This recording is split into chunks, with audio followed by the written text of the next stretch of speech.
Bien, bonjour à toutes et tous. Je remercie tout d'abord le Collège national des experts architectes français de donner la parole au juge de l'ordre judiciaire que je suis et que je représentais pour un thème qui, il faut bien le dire, interpelle le juge judiciaire au moins à un double titre.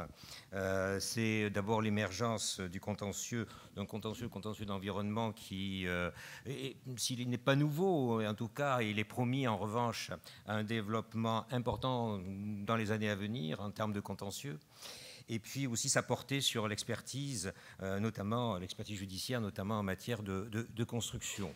Et j'allais dire, je ne vais que faire quelques réflexions, un peu à l'image des avocats. Quand ils se présentent devant nous, je plaiderai par observation. Enfin, je présenterai par observation un certain nombre de réflexions qu'inspire ce thème. Et je reprendrai aussi peut-être, vous voyez, sans se copier avec Monsieur le Président Mout, d'abord peut-être une appréhension générale du droit de l'environnement dans le contentieux pour nous judiciaires, et puis ensuite essayer un petit peu de le rendre plus concret sur le droit. Alors pour nous, ce ne sera pas l'urbanisme, ce sera la construction.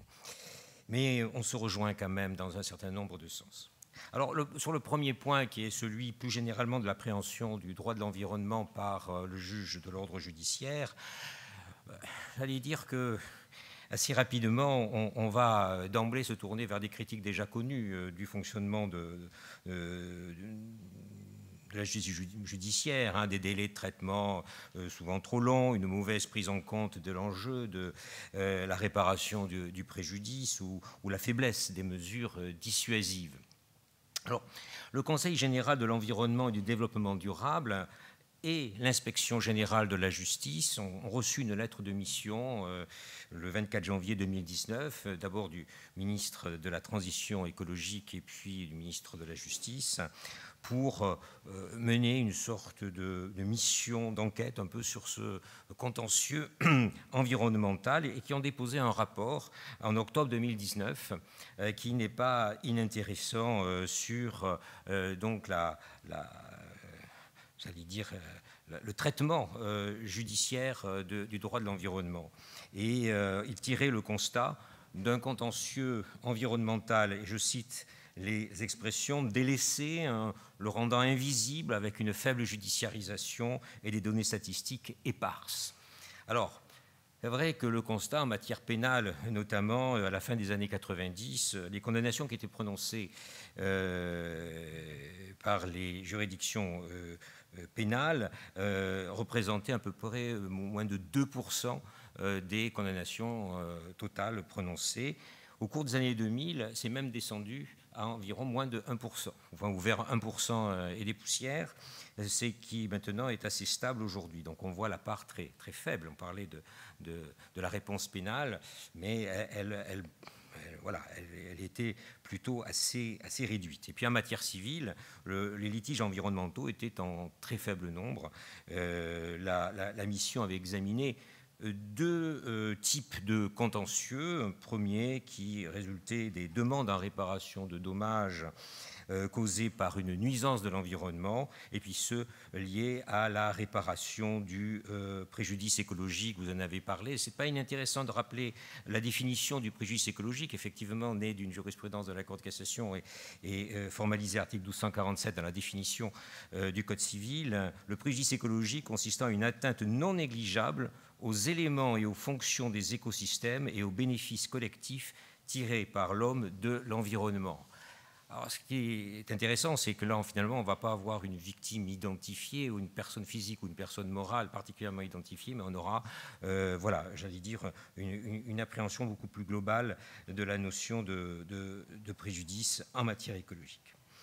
Alors, donc, finalement, la mission avait tiré le bilan d'une réelle difficulté d'accès à la justice en matière d'environnement. D'ailleurs, l'université de Toulouse avait, il y a quelques années, je crois que c'était en 2016, fait j'allais dire, il y avait une colloque où il y avait d'ailleurs une production écrite. Je renvoie aussi sur ce travail qui avait été fait, qui était très intéressant. Donc, Difficulté d'accès à la justice passe d'abord en contentieux éclaté, alors c'est vrai, entre la justice administrative et la justice judiciaire.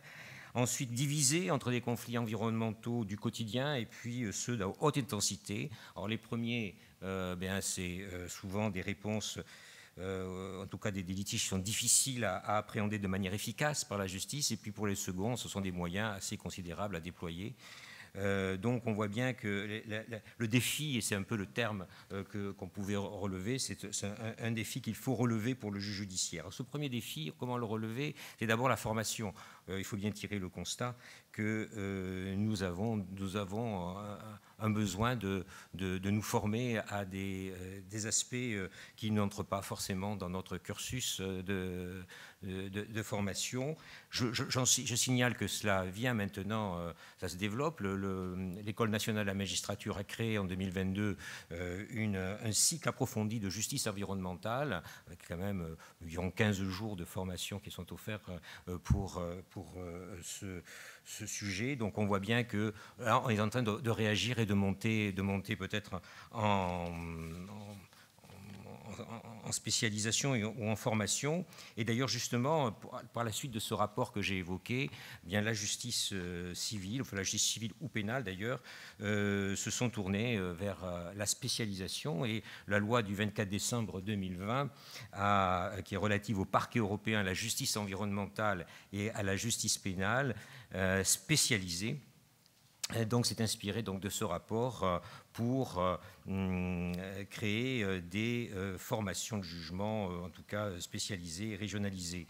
Alors, ce qui était intéressant d'ailleurs, c'est que le rapporteur de la loi, plus exactement au Sénat, disait ce qu'il nous manque, ce n'est pas un droit de l'environnement, mais une justice pour l'environnement, et c'était d'ailleurs la reprise du rapport de mission que j'ai évoqué tout à l'heure, le titre de ce rapport de mission. Alors qu'est-ce que ça a donné? Au plan pénal, la création dans chaque cour d'appel de pôles spécialisés dans les atteintes complexes à l'environnement, qu'elles soient prévues et réprimées soit par le code de l'environnement, le code rural, le code forestier ou le code minier.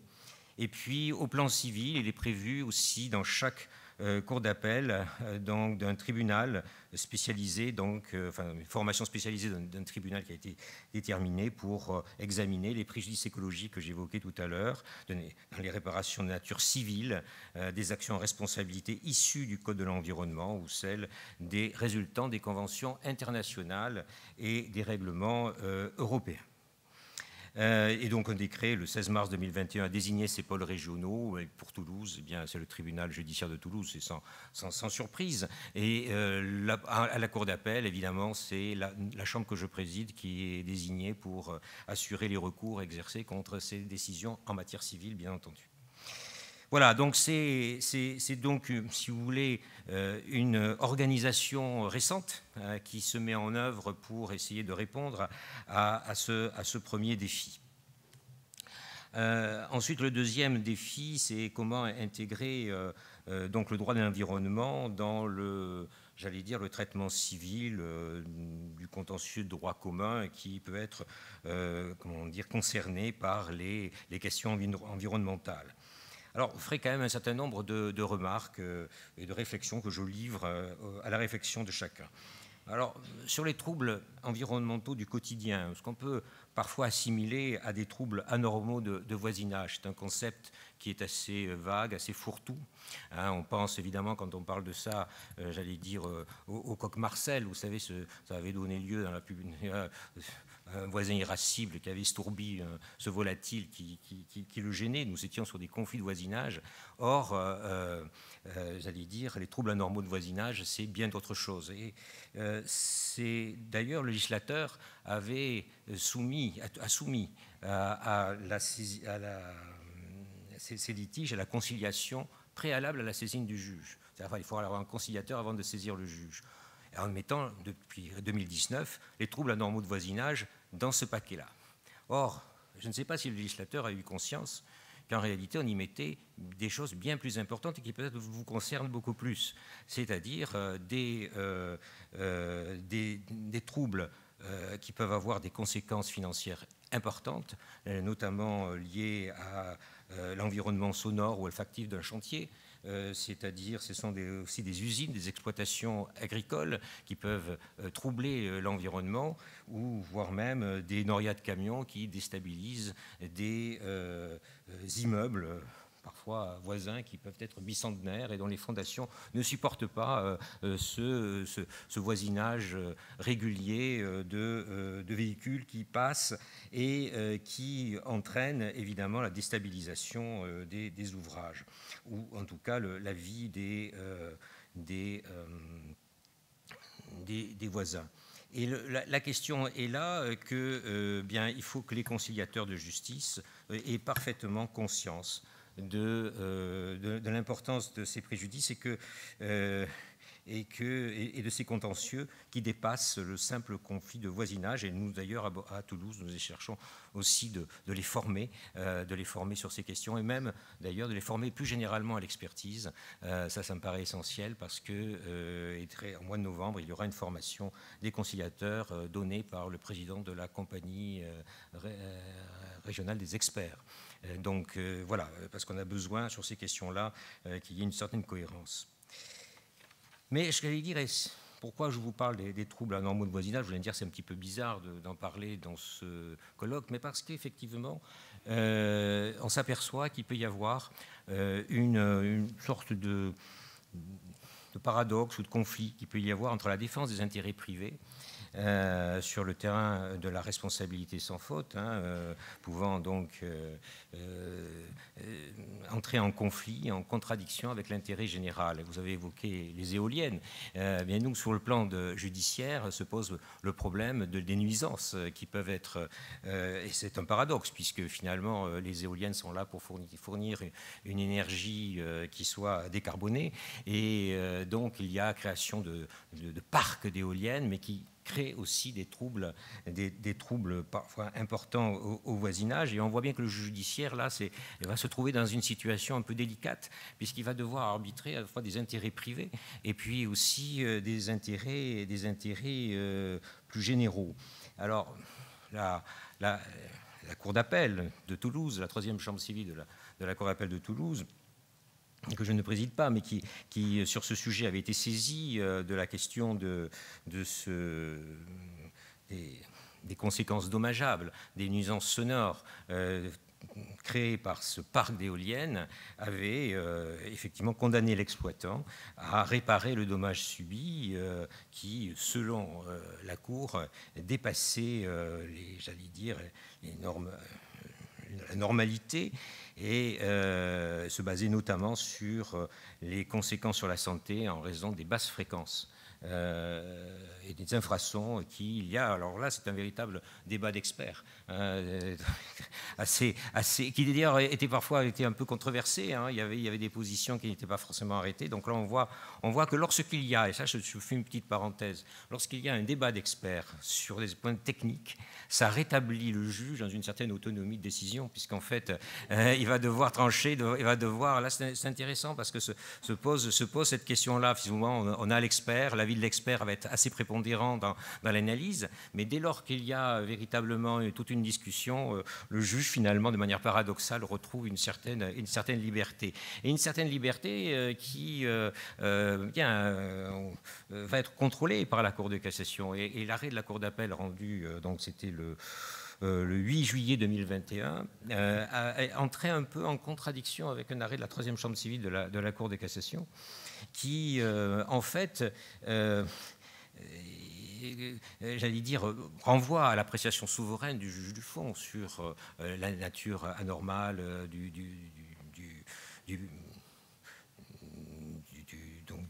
trouble qui va naître, mais disait qu'il fallait prendre en considération un certain nombre d'éléments, et notamment, alors c'est intéressant parce que là c'était un rejet d'un pourvoi d'une décision qui avait rejeté la demande, donc, en disant, mais de toute façon, le premier juge a fait une analyse souveraine, mais compte tenu aussi de l'objectif d'intérêt public de développement de l'énergie éolienne. Alors c'est la première fois, en tout cas c'est un élément intéressant, c'est que la Cour de cassation finalement prend en compte on se rejoindrait presque avec la juridiction administrative dans la mise en balance d'intérêts généraux et puis de situations privées. C'est un contrôle finalement qui apparaît en filigrane comme un élément de la réflexion.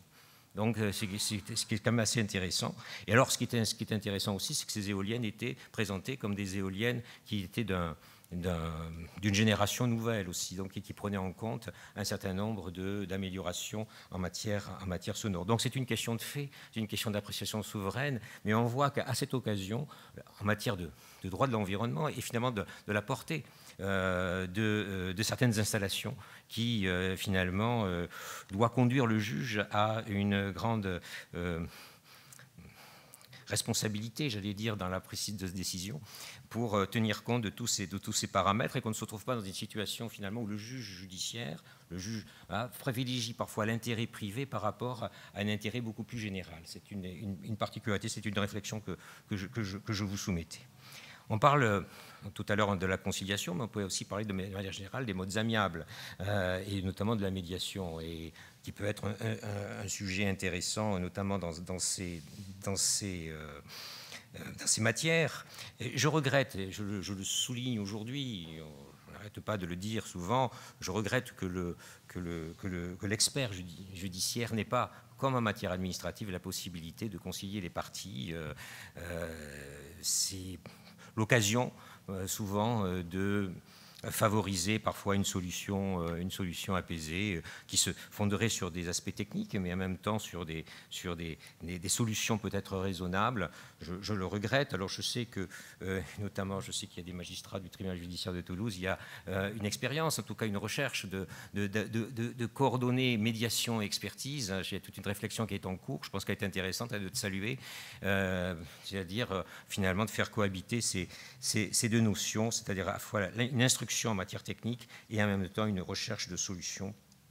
C'est un autre point. Et puis, je terminerai au moins sur cet aspect, sur ces premières réflexions générales, c'est que, notamment avec la loi du 24 décembre 2020, il y avait la création un peu, ou l'orientation vers une sorte de réparation négociée, je pense en matière civile, mais qui est en fin de compte sous l'égide du procureur de la République, avec la convention judiciaire d'intérêt public, qui est une sorte de mécanisme alternatif aux poursuites et qui permet au procureur de la République de prévoir une amende, mais une amende d'intérêt public. Alors elle n'a pas l'aspect de condamnation pénale, mais c'est une amende d'intérêt public qui est définie dans une limite d'un certain pourcentage, je crois 30% du chiffre d'affaires moyen annuel des 3 dernières années précédant le constat du manquement. Donc permet aussi la régularisation sous un contrôle administratif du manquement qui est pénalement réprimé, et puis la réparation du préjudice écologique dans un délai maximal de 3 ans. Et notamment, c'est là qu'il y a une réparation qui peut être une réparation civile, qui peut être organisée. Donc elle échappe un peu au juge civil, mais elle est sous l'égide du juge pénal.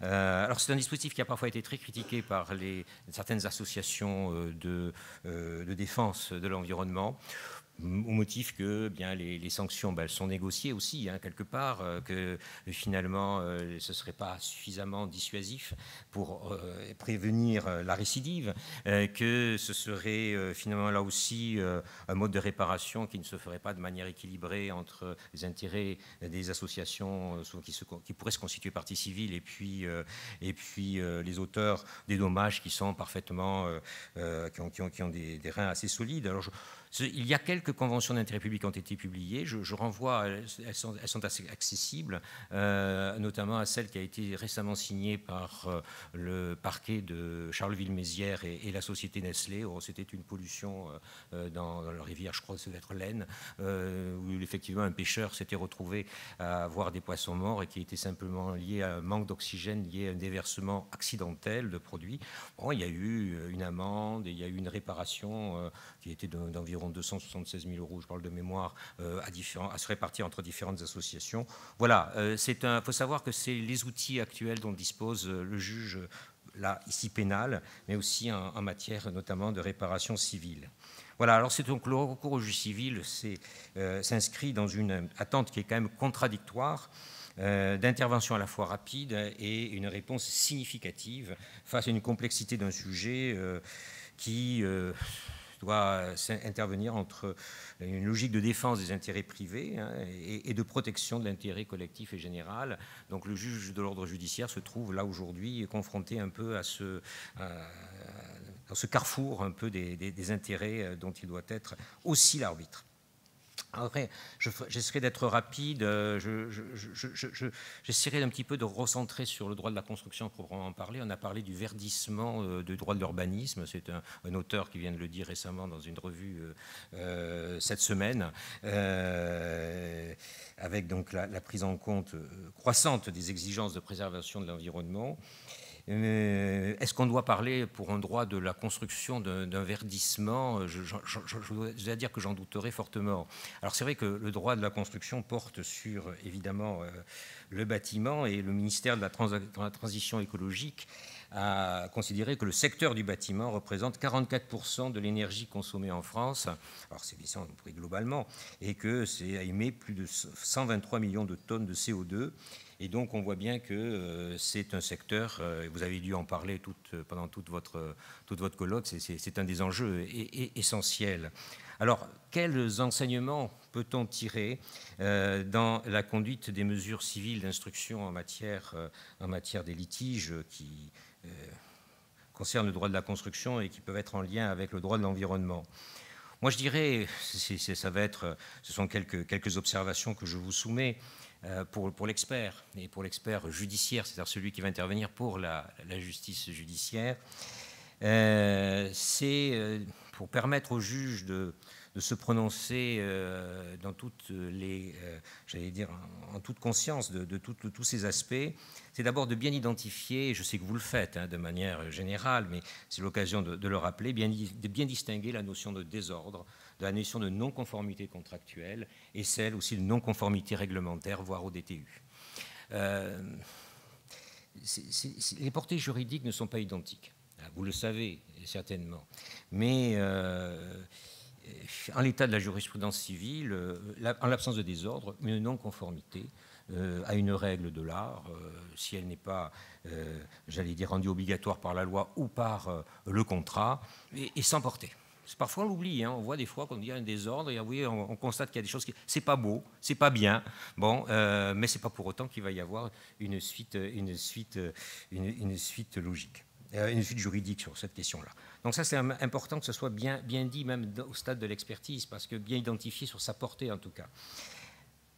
Bien identifier les conformités contractuelles. Et je regarde ça par rapport aux exigences d'excellence environnementale qui sont parfois un facteur de commercialisation de produits immobiliers. Et donc, dès lors qu'on s'engage sur des normes d'excellence, HQE, et il y en a bien d'autres, parce que ça c'est assez ancien, j'allais dire, ça va avoir des conséquences juridiques. Donc ce qui est intéressant, c'est que l'expert puisse identifier qu'est-ce qui était dans le contrat initialement. Et en disant, voilà, il était attendu telle chose. Bon, on n'y est pas. On n'y est pas d'un point de vue technique. Vous ne demandez pas de faire du droit. Mais enfin, à tout le moins, d'en tirer des conséquences techniques. Et c'est important parce qu'on voit bien que parfois, si vous se référez au contrat et ce qui a été attendu. Et puis ensuite, c'est bien identifier les éléments techniques qui permettent au juge de dire quelle est la nature juridique du désordre. Et je prends les exemples tirés des désordres en matière thermique, la Cour de cassation avait pu juger qu'un défaut d'isolation résultant d'une mauvaise exécution et d'un non-respect d'une réglementation thermique en vigueur rendait l'ouvrage impropre à sa destination.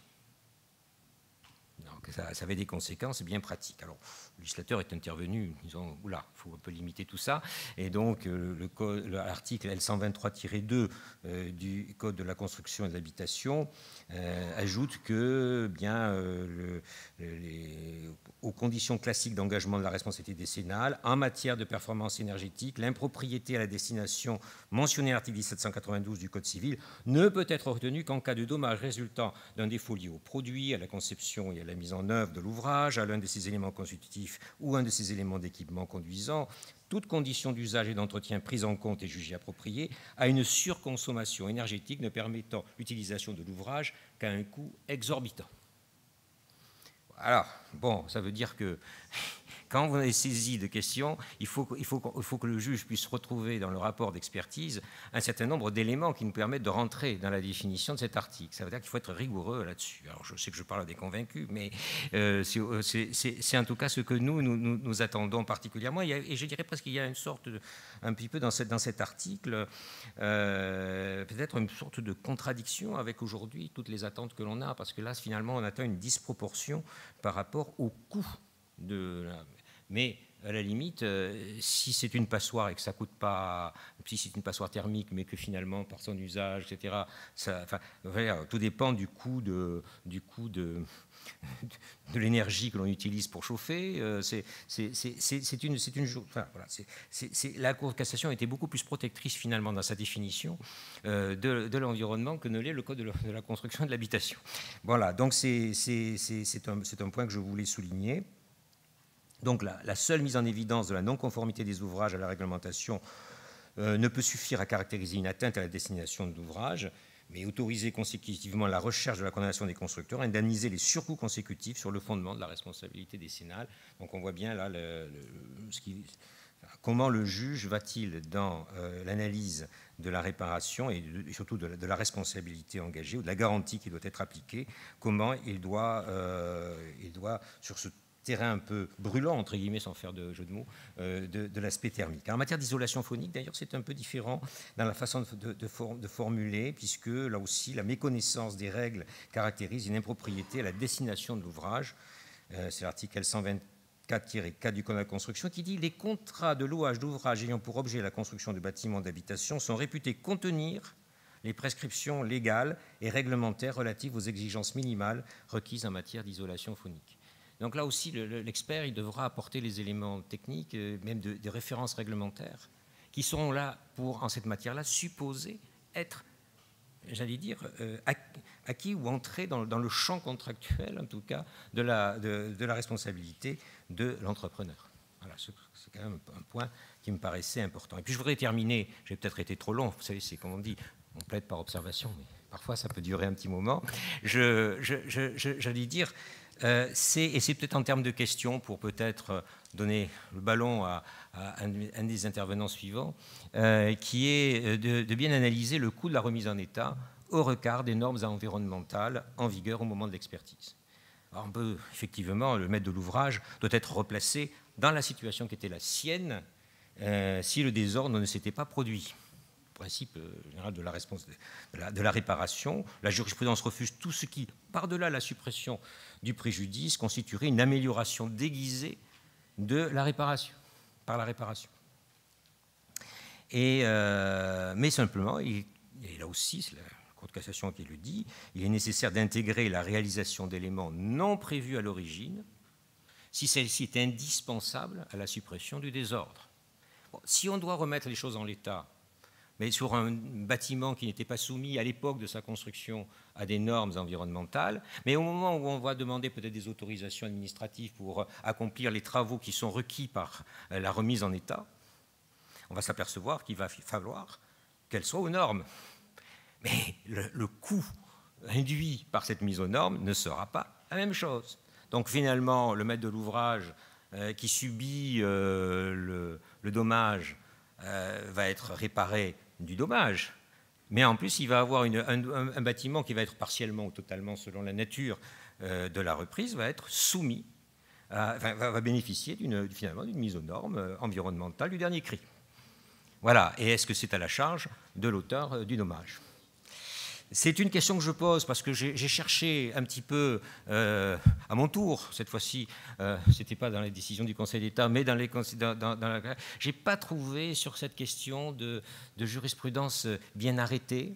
Et c'est un peu en termes, pour terminer, pour conclure, une question. Vous savez que finalement, prendre en compte pour le juge judiciaire les questions d'environnement, c'est évidemment toutes les atteintes dont on a pu parler, mais c'est aussi au quotidien intégrer la notion d'exigence environnementale qu'on doit retrouver parfois dans les petites choses, mais aussi dans les grandes choses, parce que l'indemnisation du préjudice est un gros morceau. Et c'est pour ça que vos rapports seront essentiels pour nous dire dans le chiffrage ce qui relève évidemment de la réparation normale du préjudice, mais aussi tenir compte, en laissant au juge bien sûr d'apprécier, mais en tout cas qu'on sache quelle est la part de surcoût qui est inhérent à la prise en compte des réglementations environnementales qui devront être appliquées à la date de la réparation du dommage. Voilà.